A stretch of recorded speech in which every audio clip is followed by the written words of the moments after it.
സംസ്ഥാന രാഷ്ട്രീയത്തിൽ അടുത്തൊന്നും ഉണ്ടായിട്ടില്ലാത്ത ഒരു അത്ഭുത പ്രതിഭാസമായിരുന്നു രാഹുൽ മാങ്കൂട്ടത്തിൽ എന്ന 36-കാരൻ. MLA ആയി സത്യപ്രതിജ്ഞ ചെയ്ത കൃത്യം 1 വർഷം തികയുന്ന അന്ന് തന്നെ രാഷ്ട്രീയ കാരണങ്ങളാലല്ലാതെ പാർട്ടി പുറത്താക്കിയ ആദ്യത്തെ വ്യക്തി. അസൂയാവഹമായ രാഷ്ട്രീയ വളർച്ചയും അപ്രതീക്ഷിതമായ വീഴ്ചയുമാണ് രാഹുൽ മാങ്കൂട്ടത്തിലിന്റെ പൊളിറ്റിക്കൽ കരിയറിൽ ഇപ്പോൾ ഉണ്ടായിരിക്കുന്നത്. സമൂഹ മാധ്യമങ്ങളിലെ ഇടപെടലുകളും ചാനൽ ചർച്ചകളിലെ മൂർച്ചയേറിയ വാക്കുകളുമാണ് കോൺഗ്രസ് പാർട്ടിയിൽ രാഹുലിന് ഒരു വലിയ സ്ഥാനം നേടിക്കൊടുത്തത്.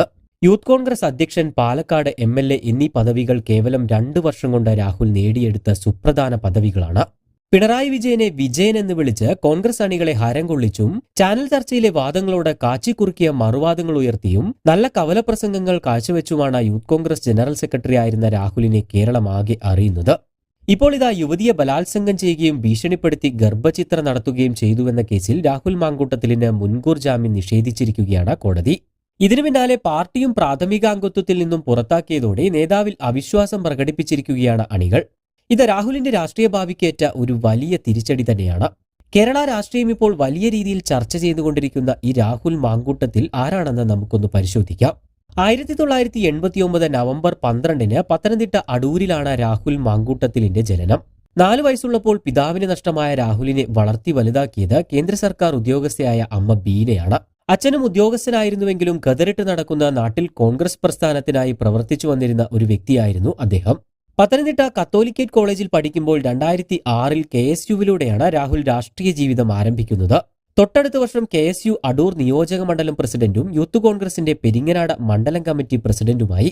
പിന്നീട് യൂണിവേഴ്സിറ്റി കൌൺസിലർ, KSU ജില്ലാ പ്രസിഡന്റ്, NSUI ദേശീയ സെക്രട്ടറി, KSU സംസ്ഥാന ജനറൽ സെക്രട്ടറി, യൂത്ത് കോൺഗ്രസ് സംസ്ഥാന ജനറൽ സെക്രട്ടറി, KPCC അംഗം, യൂത്ത് കോൺഗ്രസ് സംസ്ഥാന സെക്രട്ടറി എന്നിങ്ങനെ 18 വർഷം കൊണ്ട് പാർട്ടിയിലെ വിവിധ പദവികൾ രാഹുൽ വഹിച്ചു. 2023-ലാണ് യൂത്ത് കോൺഗ്രസിന്റെ സംസ്ഥാന പ്രസിഡന്റായി രാഹുൽ തെരഞ്ഞെടുക്കപ്പെടുന്നത്.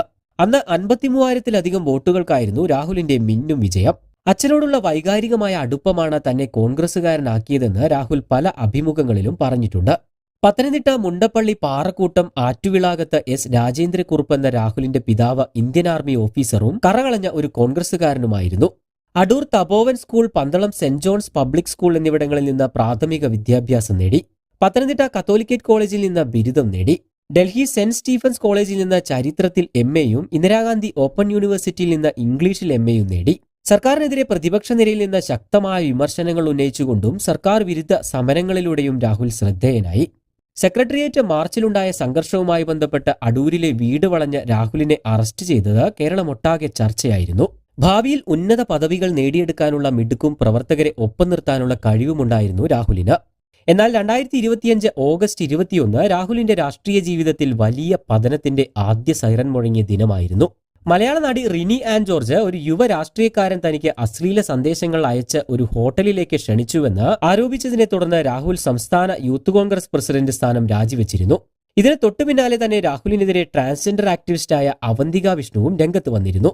ഇതിനു പിന്നാലെ ഒരു യുവതി രാഹുലിൽ നിന്നും ഗർഭിണിയായെന്നും ഗർഭം ഇല്ലാതാക്കാൻ രാഹുൽ പ്രേരിപ്പിച്ചുവെന്നും നിർബന്ധിച്ച ഗർഭം അലസിപ്പിച്ചുവെന്നും ആരോപിക്കുന്ന ഒരു ഓഡിയോ ക്ലിപ്പ് ദൃശ്യമാധ്യമങ്ങളിലൂടെ പ്രചരിച്ചതോടെ രാഹുലും കോൺഗ്രസും ശരിക്കും പ്രതിരോധത്തിലായി. എന്നാൽ ഇതെല്ലാം കെട്ടിച്ചമച്ചതായിരുന്നു എന്നായിരുന്നു അപ്പോഴും രാഹുലിന്റെ പ്രതികരണം. സ്ത്രീപീഡന കേസിൽ അകപ്പെട്ടതോടെ അറസ്റ്റിൽ നിന്നും രക്ഷപ്പെടാനായി രാഹുലിന് സംസ്ഥാനം വിടേണ്ടി വന്നു.